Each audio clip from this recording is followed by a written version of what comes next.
Vous écoutez Fartlek, le podcast 100% course à pied qui parle de sujets qui vous concernent. Présenté par Thibaut Huget et produit par Belgium Running.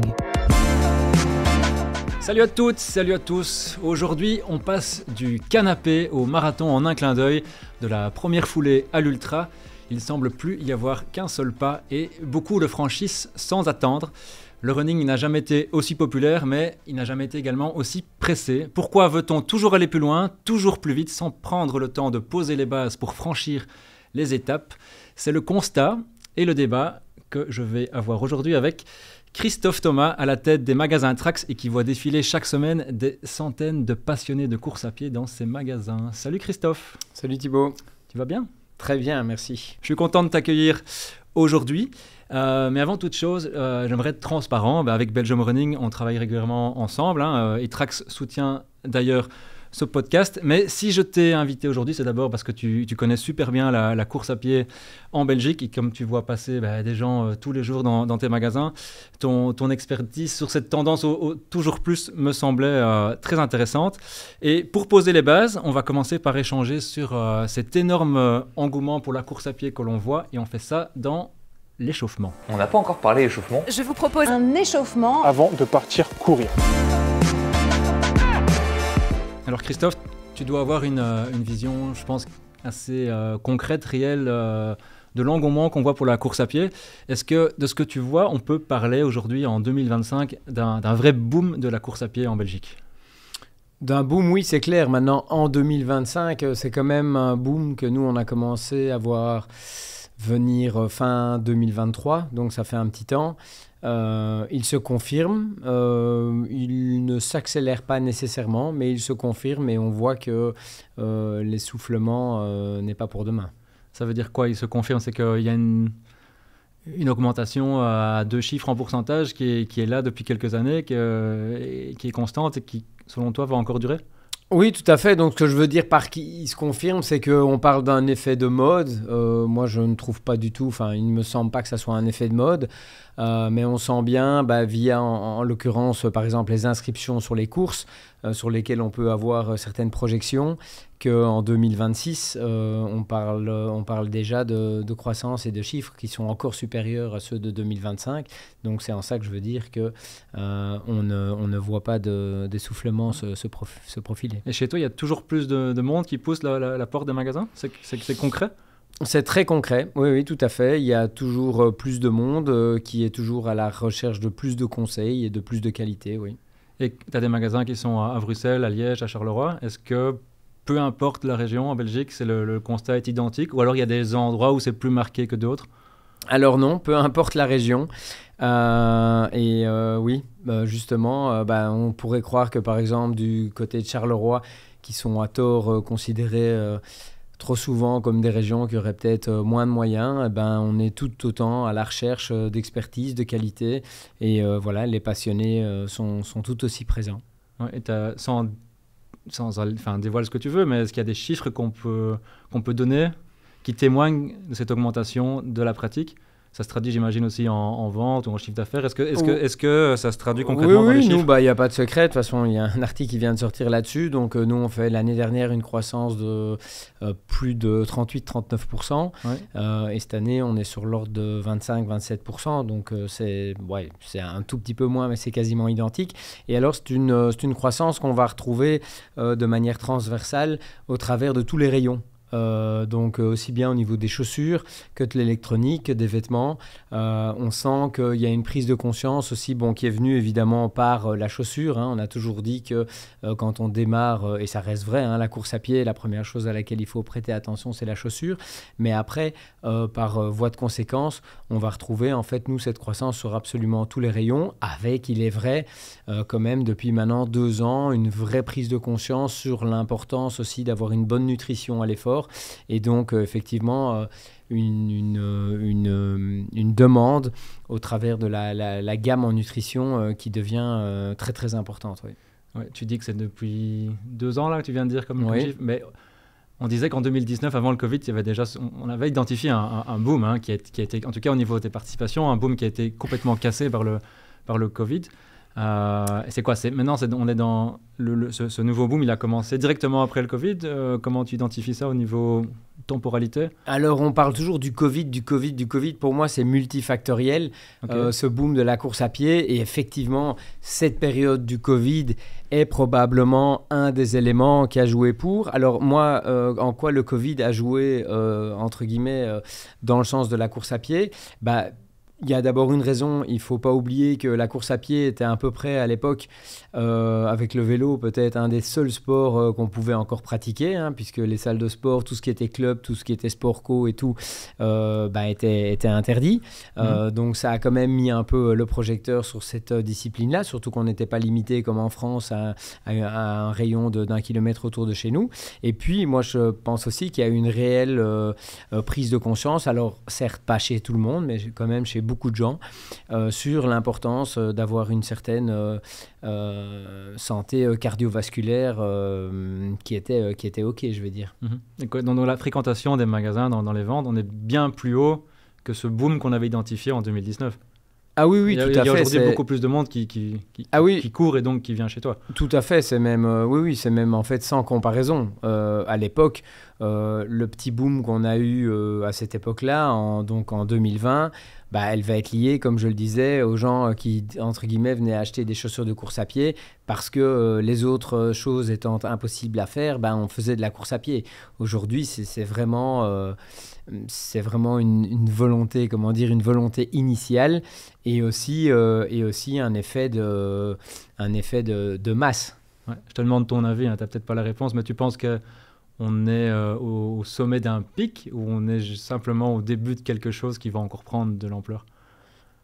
Alors, on n'est pas au sommet d'un pic et on est au début de quelque chose qui va encore prendre de l'ampleur. Oui. Tu penses qu'il y a de plus en plus de gens je pense pas, c'est quasiment une certitude. Il y a aujourd'hui pas mal d'études qui sont sorties là-dessus et on a des projections à 5-6 ans qui le montrent. Tu ne crois pas du tout à ceux qui disent voilà, c'est une mode et comme d'autres modes, elle va s'estomper et dans 2 ans, on revient... Alors, il faut savoir qu'historiquement, c'est pas le premier boom de la course à pied, c'est le 3e. Et en fait, qu'est-ce qu'on a constaté à chaque fois? Ça ne va peut-être pas être le cas cette fois, mais on est assez confiant sur la chose, qu'après des grosses périodes de boom comme maintenant, il y a simplement une accalmie. Mais ça veut pas dire il n'y a jamais eu derrière une chute. Ouais. Et donc, il y a de plus en plus de gens qui courent. Moi, j'ai l'impression qu'il y a beaucoup plus de jeunes aussi qui courent. C'est une impression ou est-ce que tu es capable d'identifier qui sont ces nouveaux coureurs qui se mettent à la course à pied? Oui, alors il y a beaucoup plus de gens qui courent aussi. Moi, je me suis un peu intéressé à ça parce que dans tous les métiers que j'ai fait, finalement un peu le côté sociologique des choses m'a toujours un peu intéressé. Et en fait, on peut remarquer que la course à pied est quasiment peut-être... si on met à part le cyclisme, un des seuls sports que vous allez pouvoir observer en marchant simplement dans la ville ou dans la nature, où vous n'êtes pas, entre guillemets, dans un club. Et donc, évidemment, cet effet communicatif qui va, au fur et à mesure des fois que vous allez voir quelqu'un courir, va vous peut-être au bout d'un certain moment vous donner envie, est très très fort et se ressent très très fort au travers de la course à pied. Et alors... On parlait du profil des coureurs. Oui, le profil des coureurs, effectivement, qui s'est rajeuni. Alors ça, c'est assez incroyable. Je parlais l'autre jour avec les organisateurs des 20 km et je leur disais que c'était dingue comme, je vais dire, en 2 ans, peut-être 3 ans, faire les 20 km était... Il y a 3 ans, était presque un truc, pardonnez-moi l'expression, un peu has-been. Et aujourd'hui, en fait, c'est quasiment... On est passé vraiment à l'autre extrême. C'est vraiment devenu le truc à faire, the place to be. Et comme tu le disais, pour les jeunes, même chose. En 2-3 ans, on a vu notre vecteur d'âge dans la clientèle, mais quasiment glisser de 10 ans. Donc, nous, on était vraiment fort portés, je vais dire, sur des gens de 35-45 et on est passé à 25-35, voire même moins de 25 ans. C'est pas seulement nous qui vieillissons, c'est le public qui se rajeunit aussi. Ah, c'est peut-être un peu des deux. Non, mais le public se rajeunit et se rajeunit de manière, entre guillemets, violente, je vais dire. Plus féminin aussi ? Plus féminin, alors ça va très très fort dépendre des distances et des disciplines. On l'a vu effectivement sur les 20 km de Bruxelles, avec je pense 47% des dossards ou quelque chose comme ça, tout compris, qui étaient destinés aux femmes. Chez nous ça glisse depuis, donc nous on est présent là depuis 13 ans. On voit un glissement mais qui est plus progressif. Oui, quand on a commencé, on devait avoir entre 32 et 33% de femmes dans notre clientèle. Ça s'approche un peu plus des 40%, mais on n'est pas encore du tout aux statistiques américaines où ils parlent vraiment d'être quasiment arrivé à une parité homme-femme de 50-50. Et quand on voit les 20 km de Bruxelles ou d'autres grandes courses en ville populaire, on a l'impression que les dossards s'arrachent, mais surtout sur ces grandes courses de ville. Mais en magasin, est-ce que l'intérêt... il est finalement principalement sur la course route ou alors c'est pour tout, quoi. C'est pour le trail, c'est pour l'athlétisme, c'est pour toutes les variantes qu'on peut connaître. Alors la course route garde de toute façon une pondération, une pondération plus importante que le trail. On parle d'un boom en trail. Oui, il y a un boom en trail. Maintenant, il y a un boom en course sur route aussi. Et donc, un peu à l'image de ce que je disais tout à l'heure pour les différents rayons au niveau de l'équipement. Moi, j'ai l'impression, enfin en tout cas chez nous, que tous les types de sports, d'événements grandissent de manière plus ou moins équivalente. On va avoir le triathlon, on va avoir la course sur route, on va avoir le trail et ces disciplines évoluent toutes et connaissent toute une belle évolution. Ouais. Petite question peut-être marketing, business. Les gens, ils consomment différemment. Il y a un public plus geek. Là où avant on voulait la montre de base, aujourd'hui est-ce que les gens sont attirés vers le meilleur dans chaque domaine ou ça reste comme avant et ça dépend des comportements? Alors je dirais effectivement ça dépend des comportements, donc ça c'est tout à fait juste. Donc comme toujours on va avoir les clients qui vont nous écouter, nous entendre et puis on va avoir les clients qui vont rester sur leurs idées. Je dirais peut-être une exception là-dedans est la chaussure carbone. Qui elle effectivement il y a un effet, là on a un effet mode, un effet marketing, un effet média qui joue beaucoup. Sur l'électronique pas nécessairement, donc comme je le disais ça évolue un peu comme le reste, d'ailleurs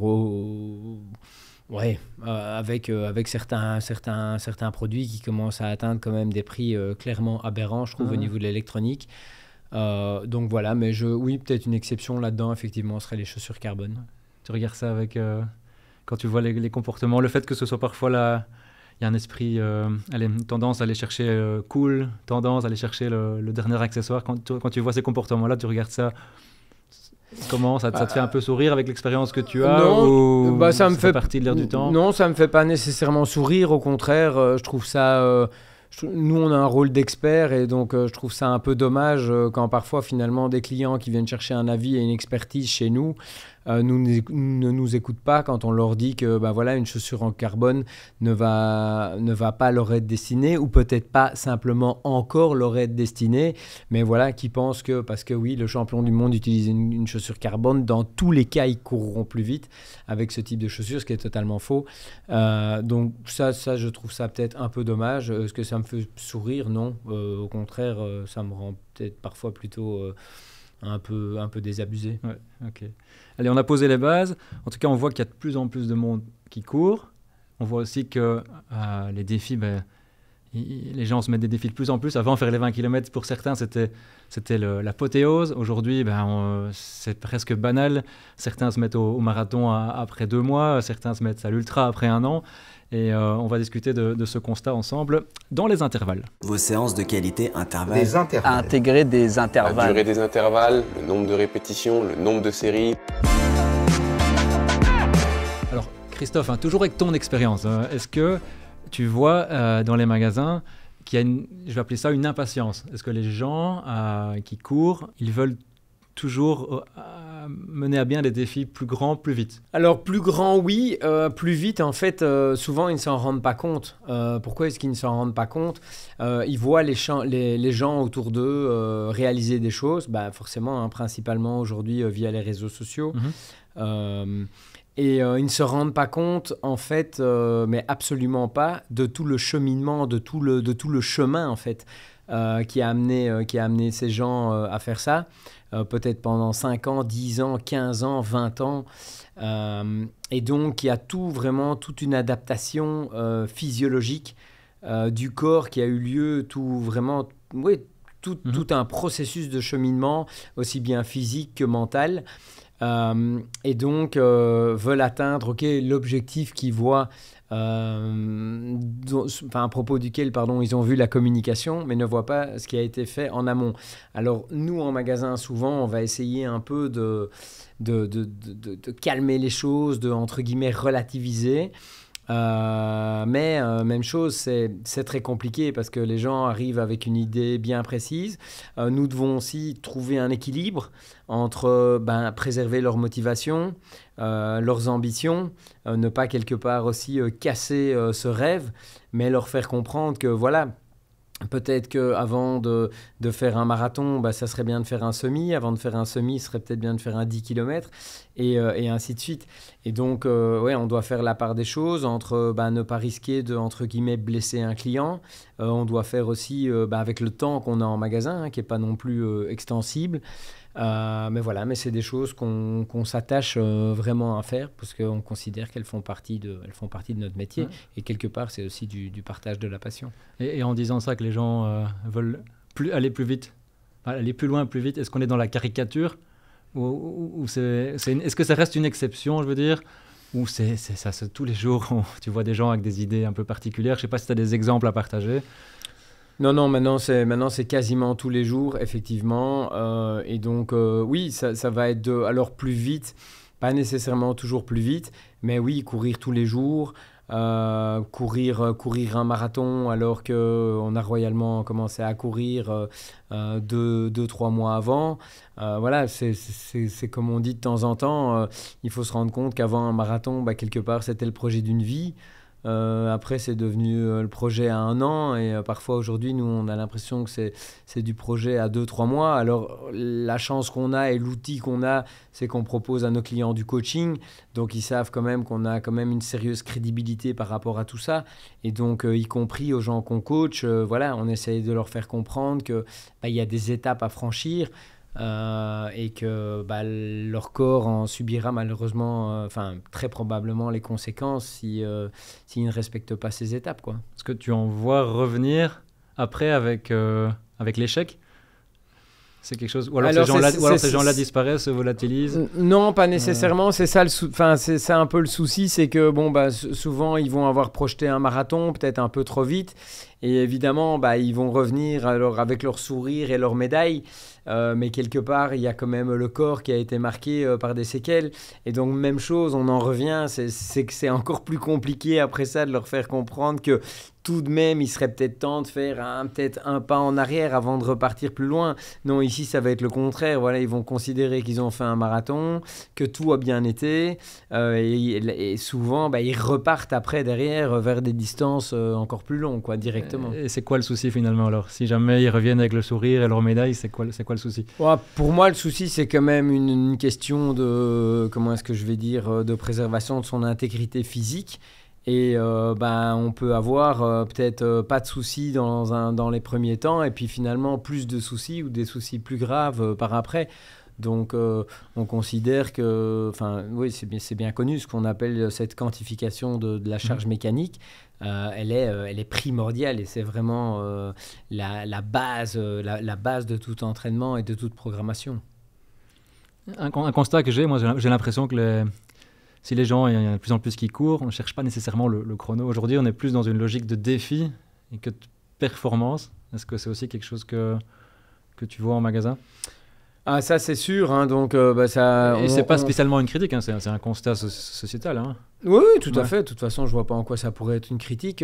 On rejoint un peu la question de tout à l'heure par rapport à ce boom de la course à pied. Les gens sont quelque part en recherche aussi de déconnexion. C'est finalement aussi un très très bel, entre guillemets, outil que la course à pied, de nous obliger à déconnecter. Puis c'est quand même pas évident de courir... avec son téléphone et en restant à 300% connecté. Et du coup, oui, cette recherche de l'aventure, de la nature, alors on en revient évidemment plus à une pratique comme le trail, va permettre cette déconnexion, et le fait de le faire, comme on appelle ça, en off, donc pas lors d'une compétition, mais vraiment de manière autonome et hors cadre, va permettre d'office une déconnexion encore plus importante, va nous permettre de nous décrocher du chrono. Alors oui, on va utiliser notre montre, mais ça va être peut-être plus pour voir le nombre de kilomètres, pour suivre une trace ou des choses comme ça. Mais c'est effectivement au sein, alors peut-être plus du trail, mais c'est effectivement quelque chose qui se développe très très fort aujourd'hui. Est-ce qu'on peut pointer des causes à tout ça? On parle du fait que les gens accumulent les défis, franchissent de plus en plus les étapes. Tu as cité les réseaux sociaux au début du podcast. Est-ce qu'il y a un effet boule de neige? On voit ce que les autres font, on veut faire la même chose. Est-ce que c'est de la faute de médias comme le nôtre, Belgium Running? C'est vrai qu'on valorise plus facilement un exploit XXL parce que ça parle plus facilement aux gens. Après, est-ce qu'on peut pointer des raisons? Ouais, est-ce que c'est une faute? Je suis pas convaincu que ça soit une faute, parce que finalement, quelqu'un qui est dans son canapé, est-ce que c'est une faute d'avoir envie de lui donner de faire 100 km? Une explication, du moins. Ouais, au moins ça va l'inspirer. Peut-être que ça va l'inspirer plus de vouloir faire 100 km que d'en faire 10. Et au moins, il va sortir de son canapé et il va bouger. Donc, nous, en tout cas, c'est ce que je dis souvent. Moi, ça reste vraiment l'ADN de la raison pour laquelle on existe. C'est de faire bouger les gens. Il y a une marque de nutrition française dont c'est le slogan qui dit « Va jouer dehors ». Et en fait, je trouve ça juste excellent et tellement parlant. Et donc voilà, c'est aussi notre but, c'est clairement d'inspirer les gens, d'essayer de les faire bouger, et ma foi, finalement, que ça soit sur route ou sur du trail, ils bougeront toujours plus que dans leur canapé. Tu préfères avoir un regard positif sur ce genre de comportement qui n'est pas toujours conseillé?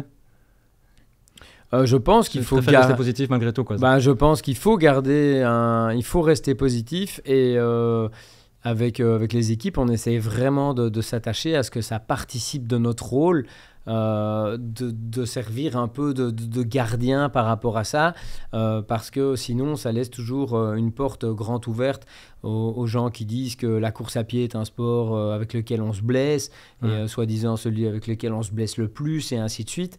La raison, elle est là. Je veux dire, quelqu'un qui va s'entraîner avec un minimum de programmation devrait normalement rarement se blesser, ou en tout cas pas plus qu'avec un autre sport.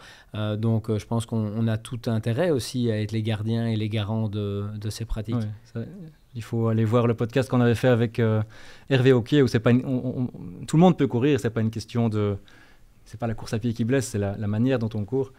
Et tout à fait, je pense qu'il est bien placé pour en parler. Ouais, voilà. Et quand toi tu es face, imaginons, tu as quelqu'un qui rentre en magasin, qui te soumet un projet d'ultra, et quand tu analyses son parcours, ça fait que 3, 4, 5 mois qu'il court. Comment concrètement vous agissez par rapport à ce client?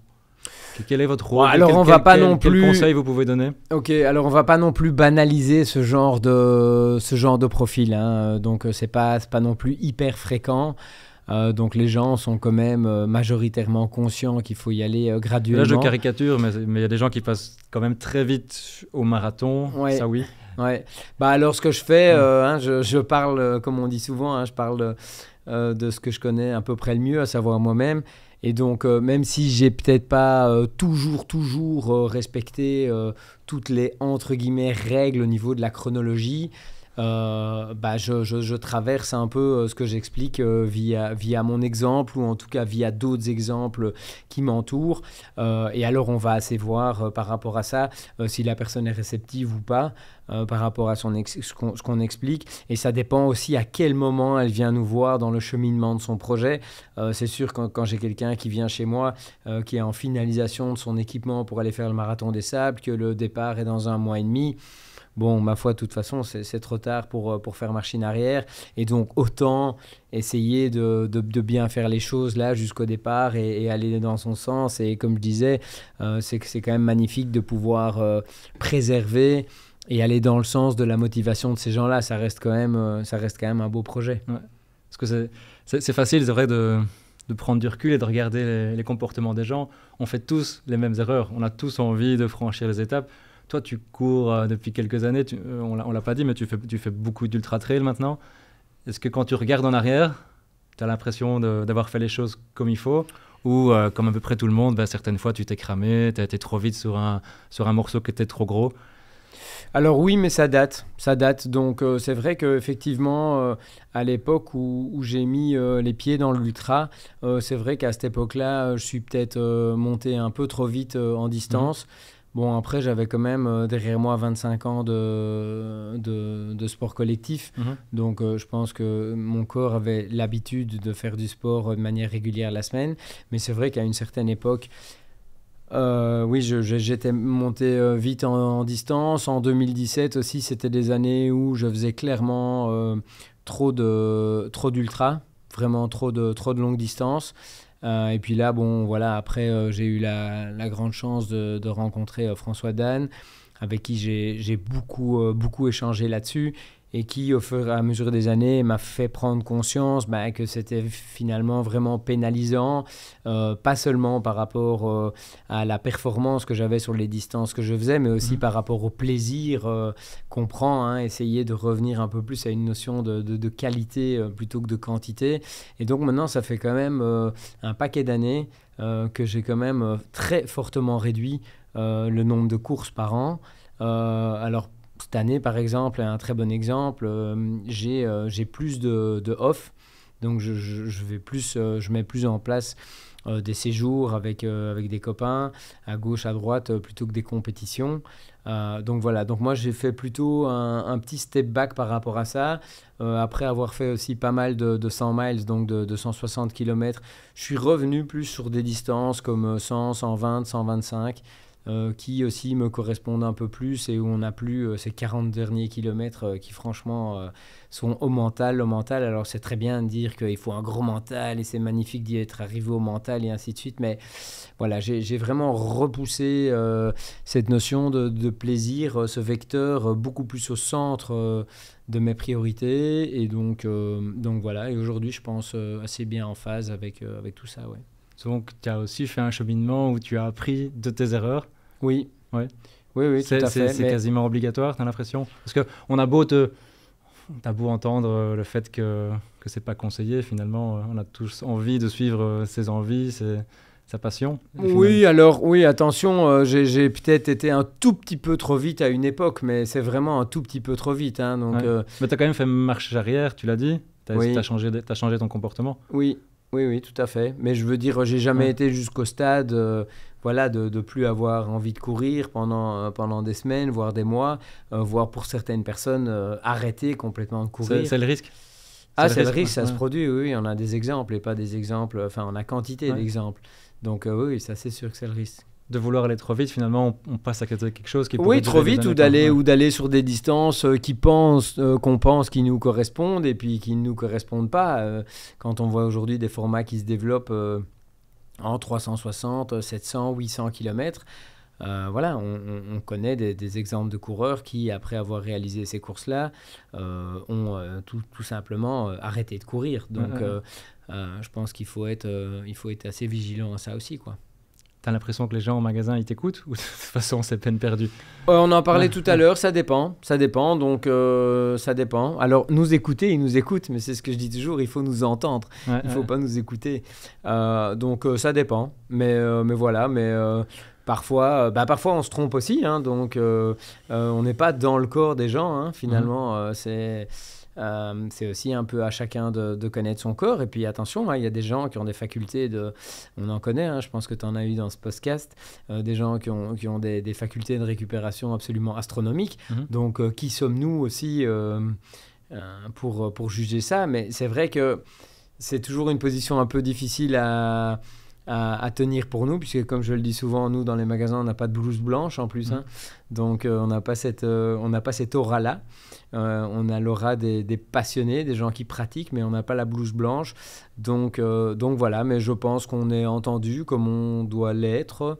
Et voilà, et c'est aussi à nous de faire valoir cette connaissance et cette expérience quand même qu'on a. mais je pense qu'on est raisonnablement entendu. Ouais. Ouais. Pour conclure ce chapitre, c'est quoi pour toi un défi, quel qu'il soit, réussi? Comment on se sent après? Alors, au fur et à mesure du temps, je me rends compte vraiment que pour moi, une course réussie, c'est une course au long de laquelle j'aurais pris le plus longtemps du plaisir en courant. Donc, ça va pas. Ça peut être assez bizarre ce que je vais dire, mais je pourrais prendre autant, voire plus de plaisir sur une course que je ne finirai pas. Que sur une course que je vais finir. C'est pas parce que je vais finir que je vais prendre du plaisir sur la course ou sur toute la course. Donc c'est vraiment ça. Et c'est d'ailleurs pour ça que je m'entraîne et que je m'entraîne beaucoup. C'est pour essayer franchement de pouvoir arriver en excellente forme sur une course et pouvoir emmener cette notion de plaisir le plus loin possible, le plus près possible de la ligne d'arrivée et pas nécessairement pour y arriver plus vite. Donc, on met le plaisir au cœur de la pratique. C'est le conseil que tu partages. Ouais, clairement. Et ce qui devient d'ailleurs pour moi assez problématique aujourd'hui parce que il m'arrive de plus en plus sur des courses, quand je le perds, en fait, de m'arrêter parce que c'est vraiment devenu... j'ai une vie qui est à l'équilibre et donc c'est vraiment devenu le cœur de mon projet quand je cours. Et donc, ça devient compliqué de continuer quand il n'est plus là. Là, tu parles un peu de toi, un peu de tes émotions. J'ai envie d'en profiter pour te connaître un petit peu plus, aller au-delà de simplement Monsieur Trax et les magasins Trax, et de connaître aussi ton lien avec la course à pied. C'est ce qu'on va faire dans le retour au calme. Le retour au calme. On conseille un retour au calme de 5 à 10 minutes, comme celui qui va suivre. Alors Christophe, si je ne me trompe pas, tu as lancé les magasins Trax en 2012, exact? Exact. À l'époque, est-ce que tu courais? Quel était ton lien avec la course à pied? Comment on arrive à vouloir se lancer dans un tel défi? Alors, y a une seule personne, Catherine Lallemand. Donc ça faisait quelques années que je courais. Et donc m'a pris l'envie... donc moi je courais en fait pour entraîner ma forme physique parce que je faisais à l'époque de l'alpinisme et de la haute altitude. Et puis je me suis dit un jour, c'est bien gentil, mais tu cours 47-48 semaines par an pour faire 4-5 semaines de montagne. Est-ce que tu pourrais pas mettre un peu plus ce sport au centre de l'agenda et au cœur de l'agenda? Et donc j'ai rencontré Catherine parce que j'ai eu envie de structurer ça très très vite via des plans d'entraînement. Et donc, Catherine me coachait, je pense, depuis 1 an. Oui. Elle m'a coaché pour arriver au marathon de Berlin. Et c'est là qu'elle m'a parlé de cette envie qu'elle avait de créer l'image de départ, c'était vraiment une maison du coureur. Et donc, tout est parti de là. Moi, j'avais un passé plus de meneur de projet. Ma vie, c'était plus de mener à bien des projets. Et donc on a fait ça ensemble on a lancé Trax ensemble pendant 2 ans et puis après Catherine elle est repartie plus du côté du coaching qui était vraiment son cœur qui est d'ailleurs toujours aujourd'hui je pense vraiment son projet de vie et sa vocation et moi j'ai poursuivi avec les magasins. Donc tu courais déjà un petit peu mais tu bossais pas du tout dans ce milieu-là? Ah non, absolument pas. J'avais même jamais bossé dans le retail, tout à fait. Oui, je courais depuis pas mal d'années. J'ai retrouvé des photos de moi aux 20 km en 2000, mais je les avais déjà fait avant.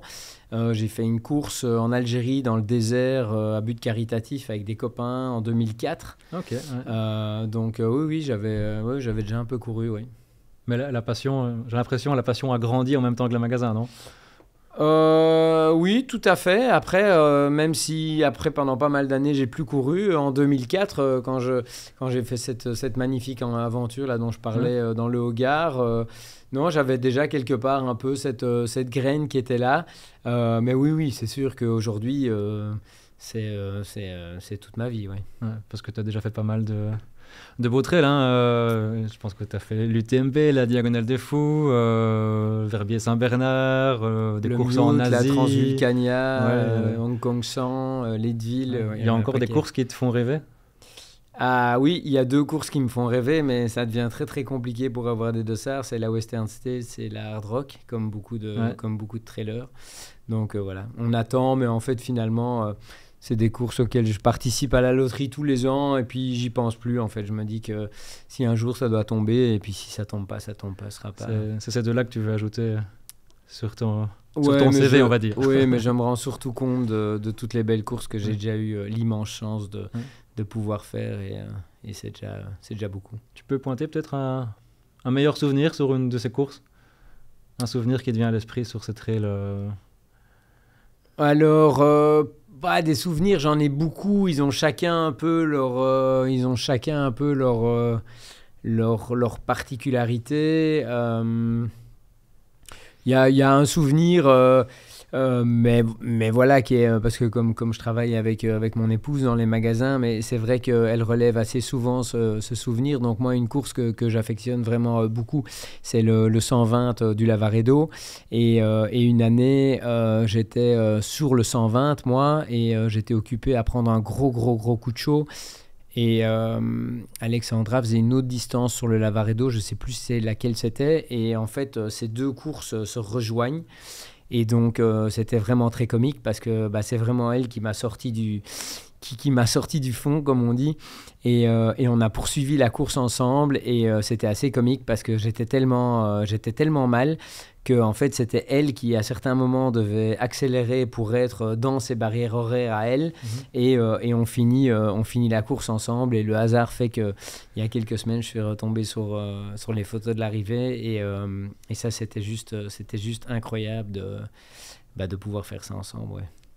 Allez, on va rester sur cette image. Magnifique. Merci Christophe pour l'échange. Merci à toi Thibaut. Allez, quant à nous, on se retrouve très bientôt pour un nouvel épisode de Fartlek. On va notamment vous parler prochainement de l'UTMB avec Maxime Manfort, l'ancien cycliste qui va découvrir cette belle aventure. Et si cet épisode vous a plu, n'hésitez pas à vous abonner, à liker ou à partager l'épisode autour de vous.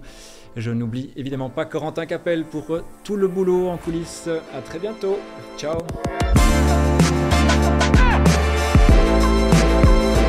Merci à tous d'avoir écouté ce podcast jusqu'au bout. N'hésitez pas à nous retrouver et nous suivre sur les différents réseaux sociaux, Facebook, Instagram ainsi que sur YouTube. À bientôt!